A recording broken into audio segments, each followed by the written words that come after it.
partir du 20 mai 2023, les étalons U20 dames seront en lice pour les éliminatoires de la CAN de leur catégorie. Une participation qui se fera donc lors du tournoi UFOA zone B qui débutera, je le disais tantôt, le 20 mai prochain. Donc, et à ce fait, les filles de Pascal Savadogo se préparent activement. Une préparation qui nous interpelle d'autant plus que la dernière préparation d'une équipe nationale dames s'est faite donc non sans beaucoup de vagues. On se souvient encore des difficultés rencontrées par les seniors au moment donc d'aborder la CAN de leur catégorie qui devait se dérouler au Maroc cette année.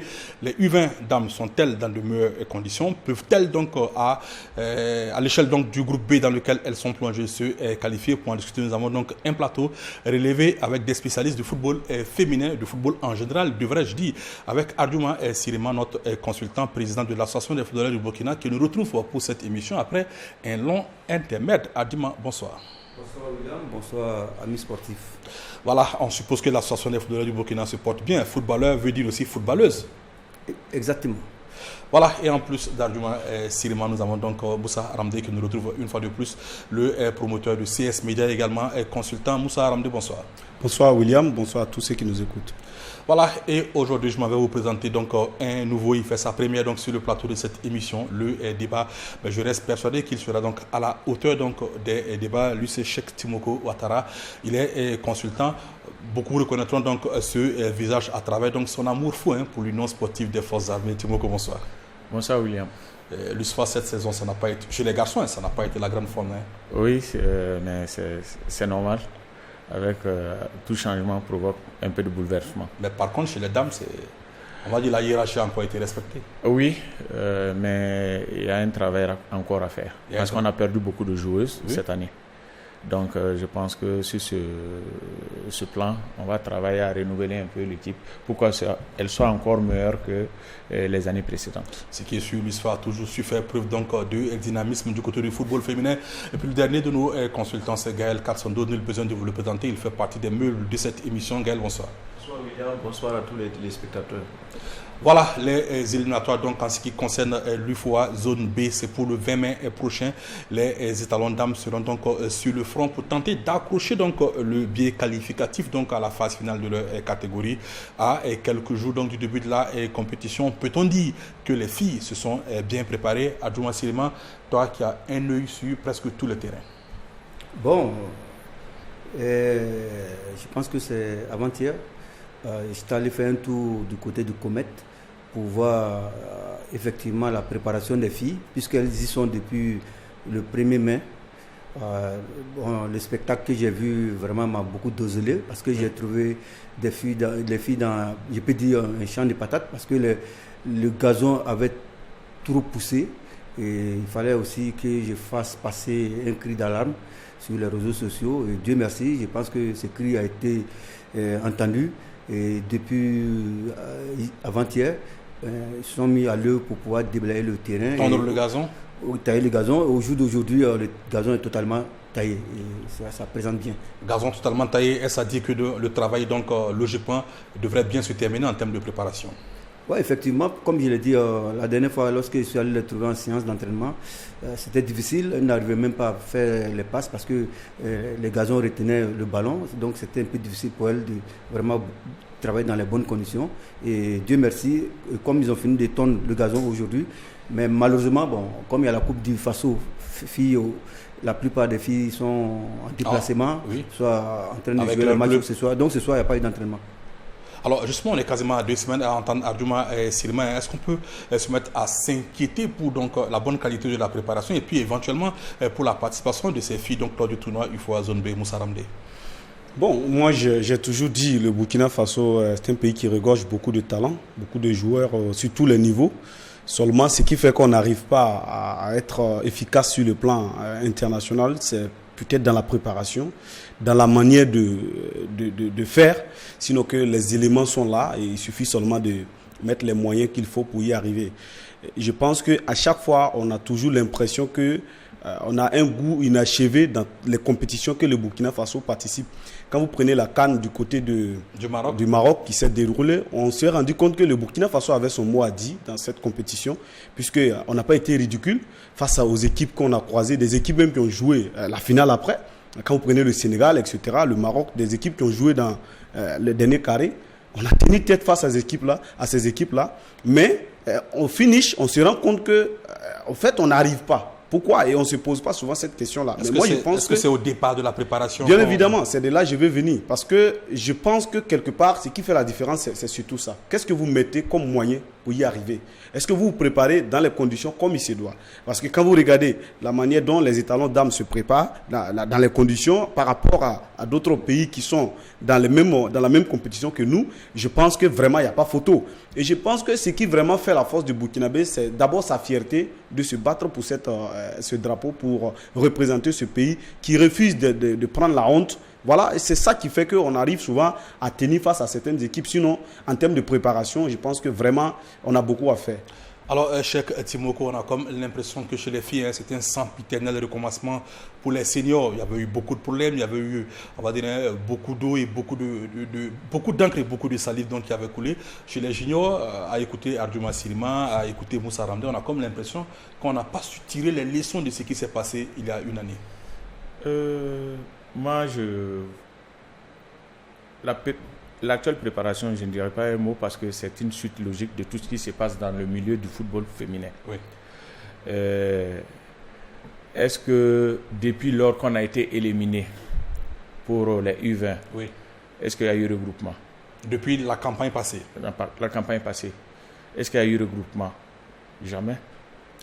Est-ce qu'une fois on s'est dit qu'il est possible qu'on compétisse? Jamais. Il n'y a jamais... On ne s'intéresse pas au foot féminin. C'est quand il y a des compétitions internationales? C'est quand il y a des compétitions, on se lève, en 1 mois, 2 mois, on veut tout faire et puis avoir des résultats. Non, les résultats, ça se prépare. Comme l'a dit les autres avant moi, les résultats, ça se prépare. Déjà, je me dis qu'avec la CAN passée, on doit avoir une équipe U20, U17 et senior qu'on doit regrouper permanemment pour permettre la relève. Mais on le fait pas. Comme ce qui a été fait avec les jeunes U17 oui. Depuis leur qualification, ils ont régulièrement été entretenus. Voilà. Et aujourd'hui, ce qui se passe, moi j'ai eu vent de ce que Admo a évoqué ici, l'état du terrain et l'absence des filles. On ne le dit pas. Est-ce que, je ne sais pas si quand Argument est parti, est-ce qu'ils étaient au nombre? Parce que par moment, je pense que les coachs se retrouvaient avec peut-être une dizaine de filles. Et pourquoi cela alors qu'elles ont toutes reçu la convocation? Nous tous, nous savons qu'au Burkina, ceux qui jouent au foot, c'est généralement les scolaires. Ils sont scolarisés pour la plupart du temps. Et avec la politique mise en place pour la D3 et autres, où on demande à ce que les filles de U20 jouent, c'est les élèves.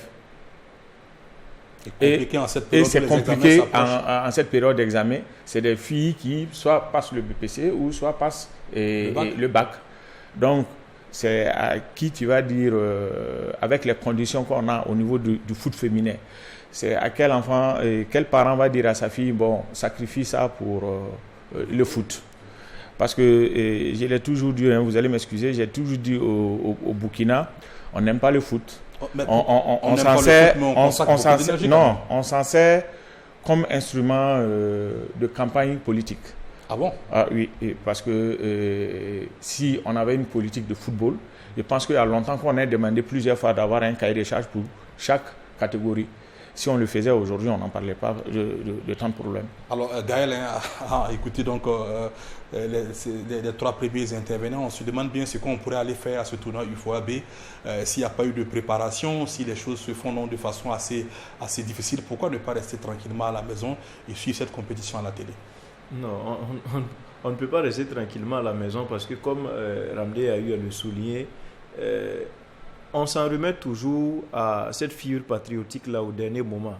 Donc on va aller comme on est allé à la CAN avec la volonté de défendre un certain honneur. Voilà, c'est cette volonté et ce patriotisme, cet élan patriotique là qui a permis aux filles justement de revenir, même si elles ne sont pas allées loin dans la compétition, elles sont revenues quand même en ayant fait bonne figure. Donc on ira encore dans cette compétition là, toujours dans la même configuration. Parce qu'en réalité, ce n'est pas le talent qui nous manque. Voilà, ce n'est pas le potentiel qui nous manque. Que ce soit au niveau des garçons ou que ce soit au niveau des filles. Et dans toutes les catégories, le Burkina regorge de talent. Le nœud du problème qui est récurrent, c'est au niveau de la préparation, au niveau des moyens qui sont mis pour la préparation. Actuellement, je peux dire que tous les moyens sont centrés sur l'équipe nationale A masculine. Même au niveau des garçons, dans les petites catégories, je peux dire que les U17 qui sont actuellement à la CAN, ce sont des privilégiés. Il faut préciser pour les U17, comme nous entraînions en studio, ils étaient donc en avance au Maroc face aux Flying Eagles de Buza 1. D'accord.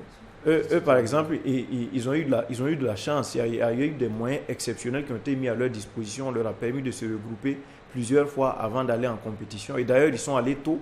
Ils ont eu le temps vraiment de s'acclimater, de jouer beaucoup de matchs qui leur ont été très utiles. Mais pour les autres catégories et les années précédentes, ce n'était pas le cas. Et surtout pour les filles. Quand on revient au football féminin, là, c'est la catastrophe. Voilà, même avec l'équipe nationale A féminine, on a vu tous les déboires que les filles ont rencontrés avant d'aller à la CAN. Et pour les petites catégories, c'est vraiment à ne rien comprendre. Alors, à vous entendre, moi je me donne quelle place occupe le football féminin dans la politique générale donc, de développement de cette discipline au Burkina? Je pense que seuls les responsables de notre football pourront répondre à cette question. Mais nous, en tout cas, de ce on observe, je peux dire qu'il n'y a franchement pas de considération qui est accordée à ce football féminin jusqu'à aujourd'hui. Donc c'est un football qu'il va falloir arrêter, hein? Moi, ce que je voulais ajouter, c'est ce que Ramdé et Gaël ont dit.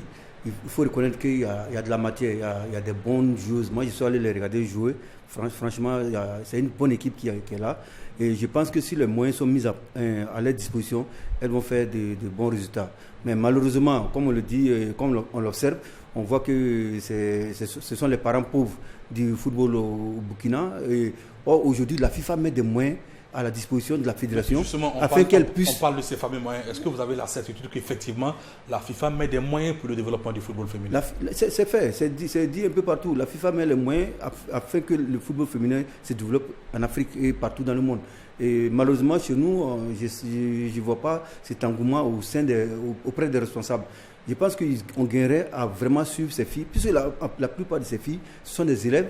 Et je pense qu'il serait intéressant vraiment de les suivre afin qu'elles puissent se donner à ce football-là. Parce que les parents ne vont pas accepter de laisser leurs enfants venir pratiquer un sport où, en fin de compte, ils ne vont rien gagner.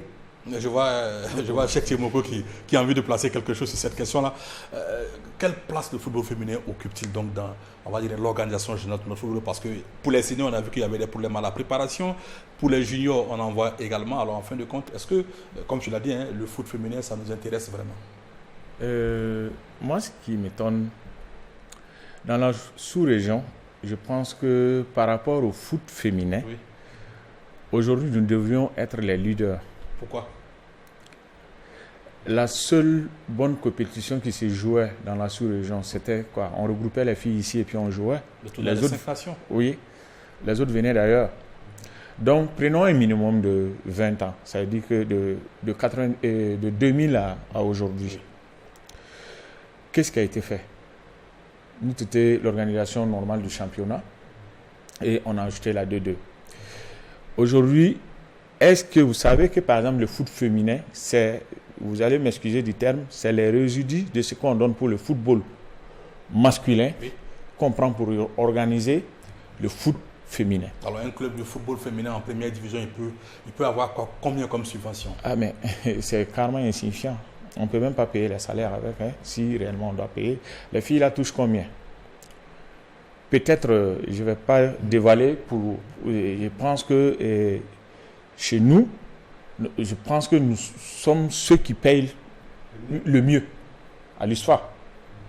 Oui, ouais. Parce que vous êtes adossé à une institution. Non, c'est détrompez-vous. Oui. Voilà, c'est une cotisation, sinon l'AS Police est là, mais elle est en D3, hein, où on a carrément supprimé les types, si je ne me trompe pas. Et il ne faut pas que... c'est une cotisation volontaire, hein. Ah, donc oui, il faut... Volontaire, mais obligatoire. Oui, non, ce n'est pas obligatoire. On coupe, c'est normal, c'est une équipe, c'est une association. Oui. Mais il faut de la volonté aussi. Si on est leader aujourd'hui, c'est parce qu'on y met de la volonté. On va chercher, on s'organise, on fait du mieux pour mettre les filles à l'aise pour jouer. Et nous, sur le plan scolaire même, on tape du poing. C'est très rare de voir qu'à l'USFA, chaque année, on n'a pas 1 ou 2, 3 joueuses qui ont soit le BPC ou le bac, ou bien on a déjà joué Balkissa qui est partie. Elle a une licence. Et Rafi, l'année passée. En fait, c'est un travail de fond. Scolaire est très important. C'est très important chez nous. Mais je prends, qu'est-ce qui est fait sur le plan national? Déjà, pour le football féminin, il n'y a même pas de sponsor à Portement dit. Déjà, ça pose problème. Oui. Et chez les garçons également, on voit beaucoup de sponsors. Oui, chez les garçons, la fédération gagne. Quand les sponsors là viennent, ils viennent pour le football masculin, mais pas le football féminin. C'est ce que j'ai dit, c'est les résidus qu'on prend pour organiser. Nous tous, nous savons qu'aujourd'hui, la FIFA encourage le foot féminin. Et je pense que dans ce sens, que ce soit le football des jeunes et le football féminin, il y a des retombées. Mais si vous remarquez, c'est le football des jeunes et le football féminin, c'est eux qui en pâtissent. Or, vous prenez le foot féminin, on ne regarde que les A. Or, on a les compétitions. Aujourd'hui, dans les écoles, on peut travailler à mettre des compétitions. Bon, peut-être eux, ils sont encore jeunes, mais je sais que tu le sais. Dans les années 80, 83 et en venant, l'USUBF a donné beaucoup de talent au Burkina. Bon, actuellement, le plus en vogue, Bertrand, c'est à Carville, hein? Oui. Ou bien, il faut travailler, comme ils l'ont dit, on a tellement de talent, mais on n'a pas de politique sportive. On ne sait pas qu'aujourd'hui, le sport est un outil de positionnement sur le plan mondial. Au Burkina, c'est-à-dire, à peine quand nous on jouait, c'est comme si c'était des désœuvrés qui faisaient le sport. C'est-à-dire, tu n'as rien à faire, tu vas faire le sport. Or, aujourd'hui, quittons le foot. On a Yves Zango, oui. On a Iron Baby. Oui. Et sur le plan de l'athlétisme, on a Paul Domont aujourd'hui qui allie études de sport. Oui.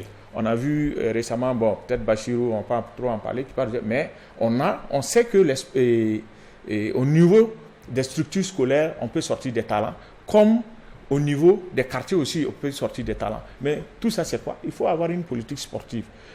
Aujourd'hui, on parle de préparation parce que, pourquoi on revient sur ces petits détails-là? C'est parce qu'on n'a pas une bonne organisation, on n'a pas de politique sportive.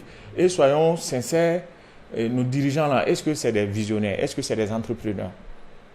C'est là toute la question. C'est-à-dire prendre des clubs à venir à choses comme ça. Alors, donc, les étalons UDAM 20 sont certainement donc dans une mauvaise posture. Est-ce qu'elles ont des chances de se qualifier avec tout ce que vous venez de numérer? Est-ce qu'on peut se dire qu'en fin de compte, elles iront donc à ce tournoi qualificatif en faisant prévaloir la fibre patriotique, en se disant qu'il faut vaille que vaille, coûte que coûte, défendre donc ce drapeau et se qualifier, d'autant plus que Pascal Sawadogo, qui connaît très bien le football féminin, est encore à la manœuvre. Moussa Ramdé. Vous savez, moi j'ai l'impression qu'on parle de tout et de... Bon, je dirais de rien. Je vais m'excuser. Parce qu'on est en train de parler de quelque chose où la fondation même est déjà faussée. Ouais. Quand vous posez la question de savoir est-ce que le football féminin est important dans notre société, la question c'est de savoir est-ce que le football même est très important dans notre société. Et la dernière fois, je vous ai dit ici que si vous voulez savoir la place du football dans notre société, suivez les campagnes électorales, les discours des politiciens, la préoccupation des politiciens, la préoccupation des Burkinabés lambda. Le football, c'est de l'autre côté. C'est quand on est rassasié qu'on parle de football. Donc on pourrait dire quelque part que le football est un luxe pour le Burkina Faso. Mais maintenant, comme c'est un sport également qui participe à l'épanouissement, je pense qu'effectivement, lorsqu'on est rassasié, il faut en pratiquer, sinon qu'on court des dangers, c'est-à-dire éviter des maladies. Donc, pour moi, je pense qu'il va falloir d'abord qu'on essaie de reposer le problème. Voilà pourquoi j'ai parlé déjà la dernière fois de faire des assises pour déclarer qu'est-ce que nous voulions de notre football. Et si on essaie de déclarer cela, je pense qu'on va trouver vraiment des vraies solutions à notre football. J'ai l'impression qu'au Burkina, pour caricaturer un peu, on se contente des fruits de l'arbre sans entretenir l'arbre. On se dit que de toutes les façons, il y a des fruits, on ne se pose pas la question pourquoi l'arbre produit des fruits. Et comment on peut faire pour que l'arbre puisse donner encore des fruits? C'est comme il a dit, aujourd'hui, c'est les seniors. Mais les seniors sont quittés où? Ils sont quittés dans les petites catégories. Si aujourd'hui on parle de Bertrand Traoré, on parle de Edmond Tapsoba, de Dango Ouattara, ils ont été formés de bas âge. Donc si on profite de l'équipe nationale en oubliant que de la base, il y a un travail qui doit être fait. Bon, je pense que malheureusement, c'est profiter des fruits en oubliant que l'arbre même va mourir un jour s'il n'a rien à survivre. Donc ces juniors ne sont pas, selon toi, dans des dispositions pour se qualifier? Je ne dirais pas ça, mais je pense que le football burkinabé même d'ailleurs souffre énormément. Le football burkinabé souffre, pas par la responsabilité d'une personne, mais par la responsabilité de tous les Burkinabés. Parce que, comme je l'ai dit, pourquoi le politicien tient un discours en mettant le football de côté? Parce qu'effectivement, lui, il veut être élu. Il veut peut-être conquérir un certain nombre d'avantages. Et donc, en parlant du football, alors que les citoyens lambda, le football, c'est de seconde zone, donc il est obligé de réadapter son discours, son programme aux besoins du peuple. Donc, si je dis aujourd'hui que le football burkinabé est en mode défaillant, c'est dû à la responsabilité de tout le monde, aux citoyens, aux dirigeants. Si aujourd'hui, je pense qu'il y a un penseur qui a même bien illustré en disant que chaque peuple mérite son dirigeant. Et je pense que ce n'est pas par hasard que nos dirigeants aussi sont comme ça. Parce que simplement, ils sont à l'image du peuple burkinabé. Donc, je dirais que si on est tous d'accord qu'on est malade, tant mieux pour nous. C'est-à-dire on ira maintenant à la recherche des solutions, des soins. Mais le problème ici, c'est est-ce que nous tous d'abord on est d'accord que ça ne va pas? Il faut d'abord s'accorder sur ça. Dès qu'on s'accorde que le football burkinabé, d'une manière générale, parce que moi je ne parle pas du football féminin, parce que quand je parle du football féminin, c'est comme si je suis en train de parler, comme je l'ai dit, des conséquences en oubliant la cause. C'est le football d'une manière générale. Et est-ce qu'on est tous conscients que le football d'une manière générale a besoin réellement des soins? Si oui, alors asseyons-nous, cherchons des solutions maintenant pour qu'on ait de l'avant. Alors Moussa Ramdi, si tu me dis que le football burkinabé dans son ensemble est malade, je veux que tu m'expliques comment les seniors dames se sont qualifiés pour la dernière CAN. Quand je dis que le football burkinabé d'une manière générale est malade, ça ne veut pas dire que j'ignore les acquis qu'on a pu avoir sur le terrain. Bien évidemment, il faut saluer les efforts de tout un chacun. Mais je pense que si tout était rose, on n'allait pas être là pour parler de ça. Donc c'est pour dire que bien évidemment, on a des résultats malgré... Voilà pourquoi j'ai évoqué le fibre patriotique qui nous anime. C'est-à-dire que le Burkinabé, dans une compétition, part déjà avec une légère, désavantage par rapport à ses adversaires. Mais comme il est patriote, comme il sait utiliser son fibre patriotique pour dire, moi je ne vais jamais avoir la honte, quelle que soit la situation, mais c'est ce qui fait qu'il arrive à engranger ces résultats-là. Sinon si vous prenez l'équipe nationale du Burkina par rapport à une équipe nationale de Côte d'Ivoire ou du Nigeria, il n'y a pas de comparaison en termes d'infrastructure, en termes de matériel, en termes de conditions de travail. Mais vous allez voir une équipe du Burkina Faso tenir tête face à une équipe du Nigeria. Pourquoi? Parce que simplement on s'est dit, on est pauvre bien sûr, on n'a pas les moyens bien sûr, mais nous n'accepterons jamais la honte. Et c'est ça qui fait notre force. Alors donc on peut donc considérer dès ce soir que ces filles vont se qualifier, quoi qu'il arrive. Hein? Bon, moi, oui. Je vais ajouter quelque chose à ce que Ramdi dit. Disons que les gens ne comprennent pas. Il faut que nos politiques et les dirigeants comprennent que le football est une source économique. C'est tout. Ça veut dire qu'aujourd'hui, on doit penser entrepreneuriat, on doit penser puissance. Si on l'intègre, les politiques vont venir tenir un discours. Puisque aujourd'hui, le football, c'est la masse. Hein. C'est un sport de masse. Ce n'est pas un sport individuel comme le tennis et autres. C'est 11, au moins une équipe aujourd'hui, c'est 30 personnes. Oui. C'est-à-dire comme de 30 joueurs. 30 joueurs, c'est comme 30 salariés. On a combien d'équipes au Burkina, si c'est bien organisé? Et on ne pense pas, comme il a dit, moi ce qui m'énerve, c'est que les gens ont pris ça comme un outil. Et si je veux me faire élire, j'organise un petit tournoi et puis bon. À un certain moment, je parle sous votre contrôle. Et si vous avez remarqué, dans les années 2000, jusqu'à 2010, voire jusqu'à 2010, mais je vous dis qu'il y a des tournois où les prix tournaient autour de 2 millions, 3 millions, hein, sinon plus. Vous imaginez un tournoi de football dans le quartier qui coûte ainsi, et dans le championnat, on n'avait même pas, je ne pense pas qu'on avait 5 000. On n'avait même pas payé ça à 10 millions à l'époque. Voilà. Alors on va revenir donc sur les étalons U20 dames, on va se reconcentrer sur le débat. Alors en préparation depuis donc le début du mois de mai avec Pascal Savadogo, il connaît très bien le football féminin, il est promoteur d'une équipe, il s'y connaît en matière de formation donc des filles. Est-ce qu'avec lui, cette équipe, malgré les difficultés, est-ce qu'on peut objectivement penser à la qualification lors de ce tournoi UFOA Zone B? Bon, avant de répondre à ta question, je voulais revenir sur ce que Ramdi a dit tout à l'heure. par rapport au fait de repenser notre football, il faut qu'il y ait des assises. Aujourd'hui, on prend l'exemple du Bénin. Le président Talon s'est impliqué totalement dans le domaine du football. Il accompagne les acteurs, il a fait des assises. Aujourd'hui, il a mis des moyens afin que le football béninois puisse prendre son envol. Je pense qu'il va falloir faire ça au Burkina. Et comme il a dit, on est en train de manger des fruits, on ne sait même pas comment entretenir l'arbre. Mais c'est des fruits sauvages, ça va et pour le rejoindre sur une question aussi, il avait parlé du fait que ici les politiques même voient le football comme un second plan. Il y a eu le cas du premier ministre Kabatiba, qui en son temps avait dit si quelqu'un voulait s'amuser, qu'il n'a qu'à aller jouer au football. Oui. Voilà, donc je vous dis qu'aujourd'hui, au Burkina, les gens ne voient le football comme un lieu d'amusement. Ce n'est pas logique. Et maintenant, pour revenir sur votre question, je pense que le fait que Pascal Sawadogo soit le coach de ces U20, c'est déjà une bonne chose. C'est un monsieur qui vraiment connaît ce milieu du football depuis fort longtemps. On l'a vu avec son équipe Étincelle, qui chaque fois titille l'histoire sans grand moyen. Oui. Voilà. Aujourd'hui, il a pris pour une première participation les étalons d'âme. Il a pu qualifier l'équipe pour aller à la CAN. Je pense que c'est déjà bien parlant pour lui. Et le groupe que j'ai vu la dernière fois à l'entraînement, le groupe est déjà bon. Mais ce qui m'a désolé dans ce temps, je suis allé à l'entraînement, mais Pascal n'est pas là actuellement. Il est en Côte d'Ivoire par rapport à un stage.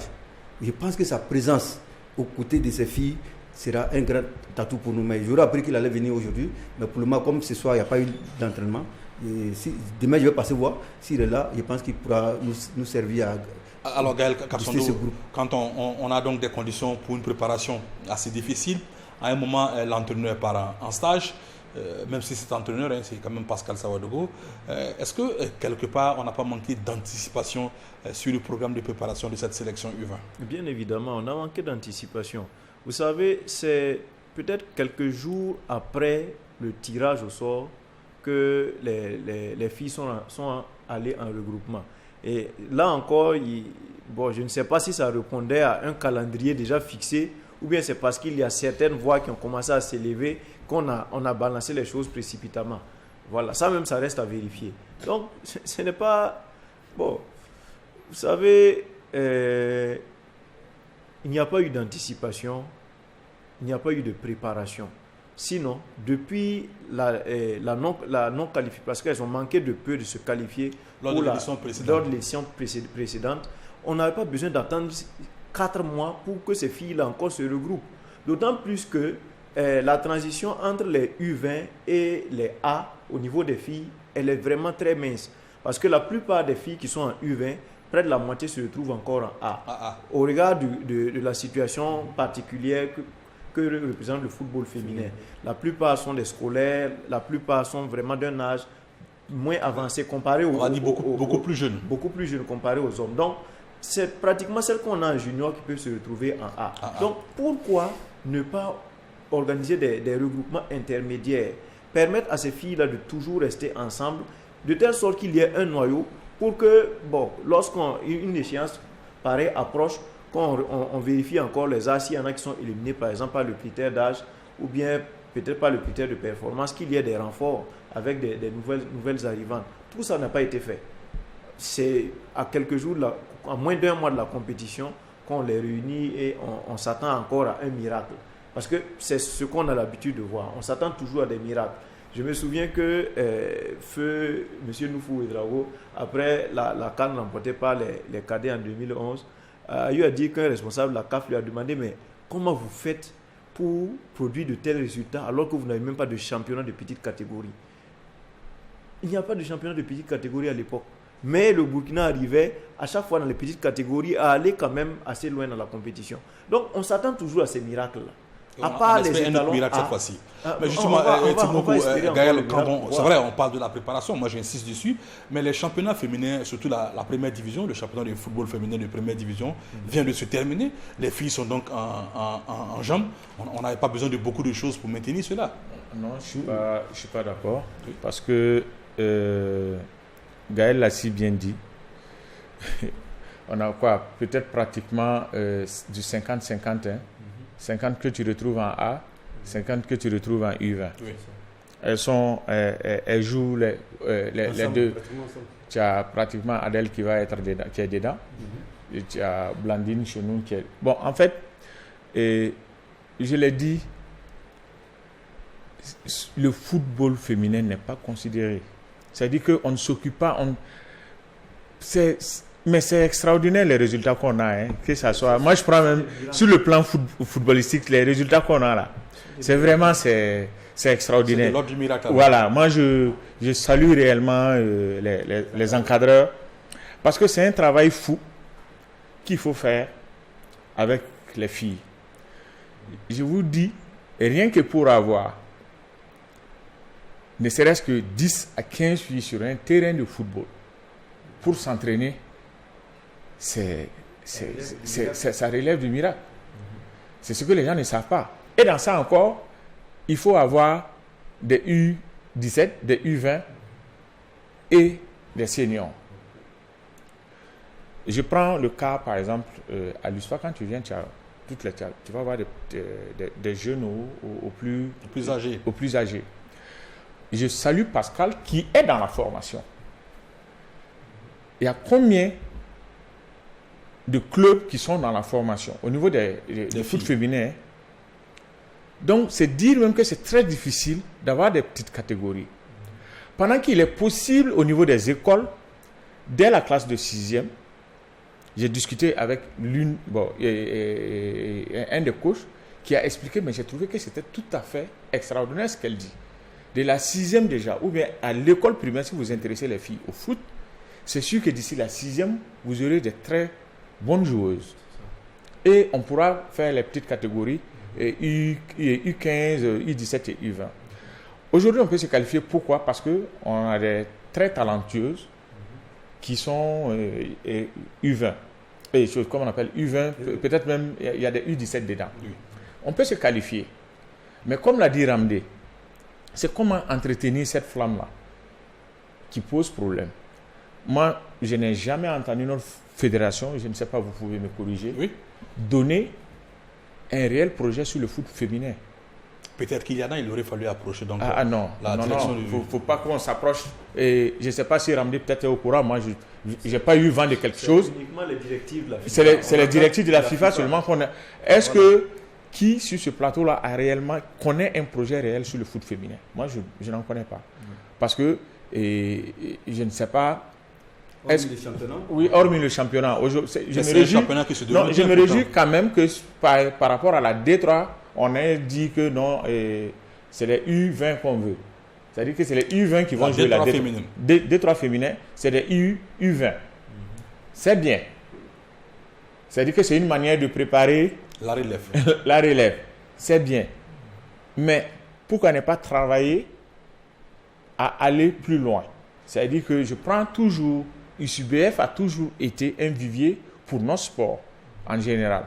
Mais pourquoi ne pas travailler dans ce sens? Mais l'UCBF consacre une compétition aux filles quand même. Oui, c'est ce que je dis. Ça peut être un vivier. Mais pourquoi aujourd'hui ne pas travailler à avoir les centres professionnels ou bien les centres de métier au niveau des jeunes filles et autres, ou bien dans les quartiers, intéresser les filles? Tout est possible. Et il a si bien dit, oui, c'est extraordinaire ce qu'on fait. Mais si on n'entretient pas l'arbre, il faut savoir qu'un jour, ça ne va plus produire. Même si l'arbre ne va plus produire comme on veut. Il faut travailler. On a déjà un sélectionneur qui est dans la formation, qui s'y connaît. Qui s'y connaît. On a la chance qu'on a des hommes avec grand H, bien sûr, qui aiment le foot féminin. Que ce soit chez les journalistes ou bien chaque matin, il faut aller, c'est extraordinaire. Vous voyez les gens qui viennent. Déjà, il faut changer le planning. Moi, je milite pour ça. Il faut changer le planning du foot féminin. Quel est ce planning que tu trouves donc qui n'est pas adapté? Oui. Et Gaël est là, et tous ils sont là. Oui. Les matchs se jouent par exemple à 7h30 tous les dimanches matin, ou soit samedi matin. À quel moment on devrait jouer? C'est là d'ailleurs que je veux venir. Parce que quand vous parlez de la préparation, voilà, vous avez parlé des championnats qui viennent de se terminer. Ça suffit. Ça veut dire que les joueurs sont en jambes, on est prêt pour jouer une compétition. Mais non, ce n'est pas les mêmes compétitions. C'est pas les mêmes compétitions. Qu'est-ce qu'on joue ici? On joue à 7h. La compétition là-bas, ça sera à quelle heure? Peut-être 16h, 17h, 18h. Est-ce que de jouer ici très tôt le matin et de jouer l'après-midi, ça change quelque chose? Il faut mettre, quand on dit qu'on se prépare pour une compétition, c'est se mettre dans l'atmosphère de l'environnement de la compétition. Oui. Ce qui permet d'être prêt le jour J ou ne pas être surpris d'une situation quelconque. Vous êtes habitué à jouer matin 7h30. avec 7h30.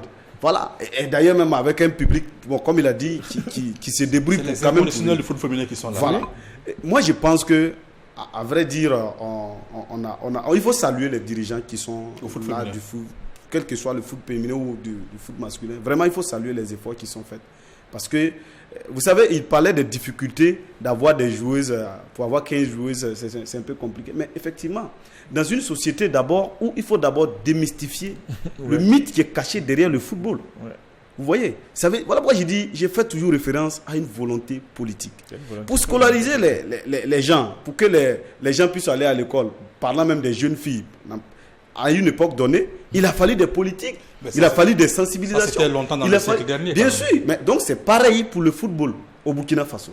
Et je pense qu'on ne fait pas ce travail-là. On pense que non, l'enfant qui est là, on va le prendre juste pour venir jouer au football. Non, il y a un mythe derrière. Est-ce que dans combien de familles au Burkina Faso, les gens acceptent que leurs filles jouent au football? C'est là la question. Donc, il faut qu'il y ait une politique qui garantisse le football comme étant un métier où les gens peuvent s'épanouir et avoir leur quotidien. Moi, j'ai un reportage en cours. Je ne sais pas si quand je vais sortir le reportage, vous serez étonné. Mais c'est pour vous dire qu'une fille qui a déjà un enfant, comment cette fille-là, ou bien qui est mariée, arrive à gérer son foyer et le football. Vous voyez que c'est une problématique incroyable. Est-ce que son mari même lui accorde ce temps-là, cette liberté de s'exprimer sur le terrain? Si son mari avait été footballeur, est-ce qu'elle lui aurait accordé le temps? Je pense que c'est là la problématique. Voilà pourquoi j'ai dit, on a un travail sociétal même d'abord à faire sur la mentalité des gens, sur la conception ou bien la perception qu'on a du football. Et cela ne viendra nulle part tant qu'on n'a pas des leaders qui diront, et c'est vrai que nous tous nous pensions comme ça, mais je pense qu'on pourrait voir autrement. Et voilà là où je pense qu'on doit aller ensemble. Voilà pourquoi j'ai dit aussi que je n'en veux pas. Je n'en veux pas aux autorités parce qu'ils sont aussi à l'image de cette société-là. Donc, il va falloir quand même un moment donné oser. Comme il a dit, oser dire, bon, c'est vrai que les autres leaders qui nous ont succédé ont l'habitude de faire comme ça, mais moi, je suis venu, voilà ma vision, voilà ce que je veux vraiment qu'on apporte. Et même si demain, je ne suis pas là, je veux que les gens héritent de ce que je puisse laisser comme trace. Et c'est ça que nous n'avons pas toujours. Parce que celui qui va oser changer cette habitude-là, je suis sûr qu'il aura les 1000 problèmes dans cette société. Parce que les habitudes ont la peau dure. Hein? Je vais juste dire quelque chose par rapport à... J'ai un petit problème avec les Burkinabés. Quand on me dit que le foot... Tu es Burkinabé, il faut préciser. Oui, je suis Burkinabé. Hein. Oui. J'ai un petit problème parce que quand on me dit que la perception qu'ils ont du football, moi, ça me gêne. Parce que aujourd'hui, dans les quartiers, nous tous, c'est-à-dire que tous les enfants pratiquent le football. Et avant, mais les tournois dans les quartiers, mais c'est du monde. Oui, Adjouma Siriman, c'est quelque chose. Oui, c'est du monde. C'est-à-dire que c'est le refus de voir le football comme une activité économique qui pose problème. C'est-à-dire que nos gens sont beaucoup plus sur, comment on appelle? Le factuel. Voilà. C'est-à-dire qu'on ne se dit pas que comment transformer ça en industrie économique. C'est ça seulement le problème. On a vu l'ancien président, mais il aimait le football. On a vu ce qu'il a mis comme moyen. L'ancien président, vous faites référence à Blaise Compaoré. On a vu que ce qu'il a mis comme moyen. Saboteur a expliqué pour Comet. Il a expliqué comment Comet est venu et qu'est-ce que les gens ont fait derrière. Mais si on dit qu'aujourd'hui, on n'a même pas un centre technique digne de ce nom, comment vous pouvez comprendre?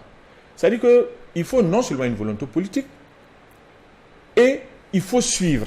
Le suivi est très important. C'est clair. C'est comme les bourses des joueurs. Là. Voilà. Il y a des trucs, mais bon, comme je l'ai dit, c'est extraordinaire ce que il a dit, ceux qui sont dans le foot féminin, il faut les féliciter parce que c'est très difficile. Mais est-ce que justement, le football féminin aussi n'est pas victime du manque d'affluence? Parce que quand je regarde, c'est les mêmes entraîneurs qui tournent à chaque club. Non, oui. C'est juste le manque d'organisation. C'est le manque d'organisation. L'organisation des clubs ou au niveau de, on va dire, de la structure fêtière? Au niveau, tout est mélangé. Niveau, mais surtout au niveau de la structure fêtière. Vous savez, tous les matchs de football féminin qui ont été programmés en soirée au stade municipal. Il y a eu du monde. Il y a eu plus de monde même à certains matchs que lors de certains matchs de la première division. Ah bon? Oui. Ah, Et ceux qui étaient là se délectaient du spectacle. Oui. Parce que il faudra me sortir les chiffres pour me convaincre. Nous n'avons pas les chiffres, mais en tout cas, pour avoir vécu l'expérience à plusieurs reprises, nous pouvons témoigner que c'est un fait. Ça veut dire qu'il faudrait vraiment revoir tout ce qui concerne la programmation pour le football féminin. Mais est-ce que cette et pour revenir encore à cette histoire de volonté politique et tout, c'est vrai qu'il faut arrêter certaines choses concernant le développement de notre football. Et il faut prendre encore plus le football féminin avec ses particularités. Vous savez, sur le plan même du développement physiologique, les filles et les garçons, c'est pas pareil. Ça veut dire qu'il y a beaucoup de choses à prendre en compte pour ce qui est du football féminin. Voilà. Par exemple, elle n'échange pas de maillot à la fin du match. Ça aussi, c'est un fait. Ouais. Donc, et la solution simple, par exemple, pour faciliter, pour aider notre football à mieux se développer, c'est d'associer le football au monde scolaire, que ce soit pour les garçons ou pour les filles. Aujourd'hui, par exemple, on est en train de réfléchir, on se casse la tête pour trouver la bonne formule pour le championnat des petites catégories. Mais la solution est toute simple. Il faut renvoyer le championnat des petites catégories à un championnat scolaire. C'est tout. C'est la meilleure façon de gérer les choses. Que le championnat de petites catégories se déroule dans le milieu scolaire. On sait en ce moment-là que les écoles vont adapter leur programme à la vie sportive des enfants. Il n'y aura pas de difficulté à ce qu'ils soient disponibles ou indisponibles lorsqu'il y a match. Et si on arrive à mettre ça en place, que ce soit au niveau des garçons ou au niveau des filles, on aura facilement des jeunes qui vont grandir avec cette habitude et cette progression dans le sport. Alors, et dans toutes les disciplines d'ailleurs. On va revenir donc au tournoi UFOA Zone B. C'est des équipes comme le Nigeria, des équipes comme le Ghana, comme la Côte d'Ivoire. En termes de football féminin chez les U20, quelle peut être la place du Burkina? Est-ce que Pascal Sawadogo et ses filles vont encore réaliser un miracle? Oui, et moi je dirais que quand vous regardez sur le plan international, le Nigeria c'est un gros morceau. Vous voyez le palmarès du Nigeria, c'est incroyable. Le Nigeria a tenu tête. Et il était là au premier moment même de la création de la Coupe du Monde. Si vous faites l'histoire de la Coupe du Monde féminine, féminine, bien sûr, comme je l'ai dit, le Nigeria, sur le plan même mondial, c'est un gros morceau. Le Ghana, pareil. La Côte d'Ivoire qui est en avance sur nous. Voilà. Mais comme je l'ai dit, ce n'est pas aussi déjà une faiblesse pour le Burkinabé. Voilà, nous allons aller nous battre. Nous avons notre mot à dire. Il suffisait qu'on ne demande pas beaucoup. Vous allez voir que les Burkinabés ne demandent pas beaucoup. Il suffisait de mettre le minimum en place. Il a dit, comment pour s'entraîner sur un terrain, le gazon même n'est pas aux normes. Si déjà même le gazon, on ne peut même pas contrôler le ballon, mais qu'est-ce que vous voulez qu'on demande encore plus que ça? Donc le minimum, c'est quand même avoir les trucs béaba pour pouvoir pratiquer le football. Et vous allez voir qu'on pourrait tenir tête à n'importe quelle équipe nationale. Je vais revenir un peu sur ce qu'il disait, les conditions physiologiques des filles. Mais en Angleterre, ils ont trouvé une solution à ça, en élaborant des bourses pour des filles qui vont jouer pour l'équipe nationale, pour la nation. Voilà, donc parce qu'on se dit quoi? Une fille, elle a l'entretien de son corps. Si je vous donne un exemple, une fille qui arrête de faire l'entraînement dans 2 semaines, 3 semaines, par rapport à un garçon, c'est pas pareil. Voilà, donc l'État comment on appelle ça, l'État anglais, a développé des stratégies, une bourse pour chaque joueuse qui est sélectionnée de s'entretenir. Chaque mois, elle a quelque chose. Donc pour dire que le football féminin, ou tout comme le football d'une manière générale, ne serait jamais envié tant que ceux qui sont là-bas sont des mendiants. Tant que ceux qui sont là-bas sont des gens qui n'arrivent pas à satisfaire leurs besoins quotidiens. Donc si moi j'ai ma fille, je ne vais pas la laisser aller jouer à l'USFA, parce que jouer à l'USFA, ce n'est pas un métier. Donc vous voyez, moi je serais préoccupé pour que... Comme tu en c'est un exemple, on n'attend pas l'USFA. Non, prends un autre club. Parce que foot féminin, aujourd'hui, quand vous regardez masculin, l'affluence autour du football masculin, ça a changé. Mais je vous dis, nous, à notre époque, je ne dirais pas que je suis âgé, mais quand on voulait aller jouer au football, les parents nous mettaient des difficultés. Ils refusaient qu'on jouait au football. Mais j'avais un grand frère même où on se cachait pour aller jouer au football. Mais c'est lui aujourd'hui qui vient me dire, non, je vais mettre mon petit là dans un centre de formation. Souvent j'ai ri. Mais il a compris que le football aujourd'hui surtout le plan masculin, est devenu un métier et que son enfant même peut trouver son avenir et lui-même son avenir dans ce football-là. Est-ce que vous voyez? Donc c'est la même chose. Si on travaille de sorte que le football féminin soit vu aussi comme un métier qui peut nourrir la femme, ses enfants et le monsieur en question, bien évidemment qu'on va y arriver. On a un exemple, on a des exemples après la CAN. Oui. On a eu combien de joueuses qui sont parties? Il y en a eu quand même pas mal, je l'avoue.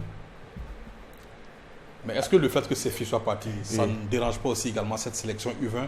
Je l'ai dit, il faudrait qu'on revienne un peu sur cette sélection. Non, c'est pour dire, c'est pour appuyer ce que Ramdé dit. C'est-à-dire qu'aujourd'hui, si tu es sûr que ta fille, en sortant, peut améliorer tes conditions, tu fais quoi? Tu vas l'accompagner. Aujourd'hui, on a juste besoin d'accompagnement. Voilà. Il faut que les gens comprennent que le foot féminin aujourd'hui rapporte. Mais il faut juste s'organiser, même chez les garçons. C'est un métier. Au Burkina, plusieurs fois on l'a dit, le foot c'est un métier, le foot c'est un métier. À commencer par les dirigeants, il faut qu'ils comprennent que le football c'est un métier. Le monsieur, il quitte chez lui, ou bien la jeune fille quitte chez elle, elle vient à la fin du mois, paye là. C'est un métier. Ce que tu peux donner là, si tu as promis de donner 15 000, pardon, chaque mois. Autrement dit, 15 000, c'est le salaire à l'histoire.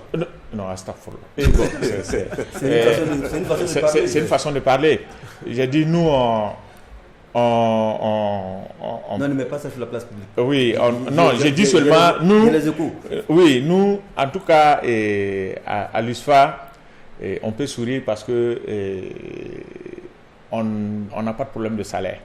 Et les filles, on les met dans de bonnes conditions. Mais c'est pour dire que c'est possible ailleurs. Il suffit de s'organiser. En fait, ce n'est pas question. On sait qu'on ne demande pas de donner 100 000 ou bien 150 000 ou 200 000. C'est qu'on ne pourra pas payer à la longue. C'est qu'on ne pourra pas payer à la longue.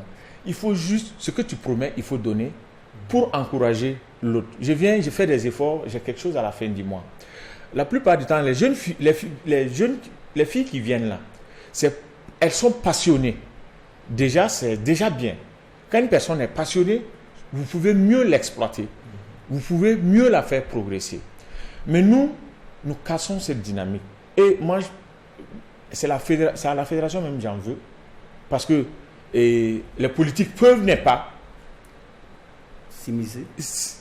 pas donner une certaine directive. Mais vous déjà, vous savez que vous bénéficiez de certaines choses pour le foot féminin. Mais nous, on ne voit pas ça sur le terrain.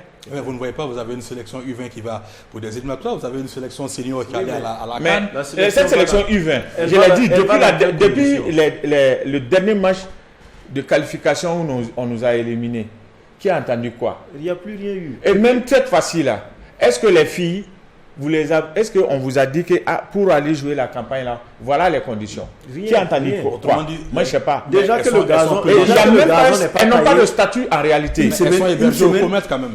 Non, elles sont en comète. Mais dites-moi, est-ce qu'aujourd'hui il y a un statut qui dit que si on appelle telle fille en sélection, elle attend? Est-ce que vous résumez tout à une question d'argent alors? Non, c'est pas une question d'argent, mais c'est une question d'organisation. C'est-à-dire qu'aujourd'hui, si on m'appelle en sélection, c'est une fierté. Mais en retour, quand je reviens de la sélection là, il faut que les gens sachent aussi que j'ai été en sélection. Il ne faut pas faire comme en notre temps où nous on venait en sélection, on avait 2000 francs par semaine. Ça c'est révolu. Et vous jouez, vous buvez une boisson que je ne citerai pas. Bon, je ne vais pas citer le nom. Soda. Oui, bon, tu passeras après au service commercial payé pour la publicité que tu fais. Moi je pense que on va pas se lamenter. Oui. On va déjà féliciter ce qui est déjà fait. Voilà, parce qu'aujourd'hui, sans vous mentir, la place qu'occupe le Burkina Faso sur le concert, disons... Dans l'échiquier du football africain, c'est important. Moi, je vais vous dire, par exemple, ce soir, quand je suivais le match des cadets, mais quand vous suivez les commentateurs, le Burkina était déjà battu. Oui. Pour eux, une réaction du Burkina Faso serait étonnante. Voilà. Et c'est vous voyez, face au Nigeria. Finalement, le Burkina s'est qualifié. Voilà pourquoi j'ai dit, on n'a pas à se lamenter. On a quand même des arguments sur le plan international. Ce qu'on demande, c'est à chacun de nous de faire un peu d'effort, de considérer la chose. Oui. Vous savez, comme il a dit, je peux ne pas avoir quelque chose. Mais dès que je vous considère, je vous respecte dans votre manière de faire, en vous encourageant, en vous mettant surtout l'espoir que demain, ça peut être meilleur. bien évidemment qu'il n'y a pas une personne mieux galvanisée que cette personne-là. Voilà. Est-ce que vous voyez? C'est ce qu'on demande tout simplement. Vous entendez tous le générique. J'ai une très mauvaise nouvelle, c'est de vous dire que du côté de la réalisation, à travers donc le générique que vous entendez en fond sonore, me fait savoir que donc les 52 minutes qu'on avait donc sont terminées. Oui, je sais, Arjuma Sirma, tu vas ajouter quelque chose, mais un petit truc. Oui, juste 5 secondes. Voilà, moi c'est par rapport aux conditions des filles. Oui. Comment on peut convoquer une équipe nationale féminine U20, aller s'entraîner au Comet pendant une semaine sur du gazon qui est touffé? C'est malheureux. Ça, c'est juste il fallait que moi je vienne intervenir pour qu'on puisse aller tailler. Mais avec ça, quel résultat on attend de ces filles? Qu'elles se qualifient. Non. Elles vont se qualifier. Je sais que tu merci à toi. La chance est qu'on a des bons jeux, c'est tout. Les cadets viennent de nous montrer que quand on met un peu de moyens et d'ordre dans l'organisation, on peut produire de bons résultats. Nos filles vont faire face au Nigeria. Les cadets étaient dans de bonnes conditions, ils ont pu passer les filles aussi vont passer. On a du talent. Alors merci Cheikh Timoko, merci donc pour la disponibilité. Adjouma Sirima, que dire de plus? Sinon, te dire encore une fois de plus, un grand merci, Gaël Katondo. Toi, c'est sûr qu'on te retrouve jeudi prochain. On va remettre ton merci à jeudi. Moussa Ramdi, grand merci également à toi. C'est le lieu également de dire merci à Aimé Eraogo Zundi et à toute son équipe de réalisation. À vous également qui nous avez fait le plaisir de nous suivre ce soir. On se donne rendez-vous demain pour Sport 3. Mais avant ce rendez-vous de demain, restez fidèles au programme de Watt FM et 3 TV, filiale du groupe Tam Tam Press.